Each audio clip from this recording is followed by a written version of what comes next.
Ogai mar obila Douglas Kanja koro lero ni piny Kenya pod ok oyudo milome malong'o ewi chal mar kaka obila ma Kenya biro dhi nyime gi tayo chenro mag kelo kwe e piny mar Haiti. Kanja lero ni nyaka sani pod girito wach maler ewi okang' mayande okaw kod kuku mar weche mag arita e riwruok mar piny mangima ma ochung' ne weche mag arita midendo ni UN Security Council manchane gikawo okang' mar loko Kenya ne telo ne chenro mag kelo kwe e piny mar Haiti. Sisi tunangoja mpaka tupate that information ambao kutoka hapo tutaona mwelekeo ni gani. Kumbuka mwelekeo kama hizo upeanwa na National Security Council ambao tuko naye hapa Kenya.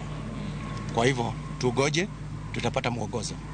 Nyakoro mogiro kamano kuom amedo ketera mogi TV weche manyien mag migago ka oyweyo mokwongo dakika 31 bang' saa 7 mar odiechieng' kamoro amora ma intie med kete ka nikech pod wabudugo kod weche mathoth ahinya no kama makamu nyisa ni oneno weyo makare omora ahinya kaka imedo keto kenge mag arita mar neno ni oganda bende ogolo pachgi weche mag arita ma pacho ka ahinya to kotende kod migawo mochung' ne weche mag arita nyisa ni mondo miye puoch gi pak Raila Amolo Odinga min piny Mama Aida Odinga.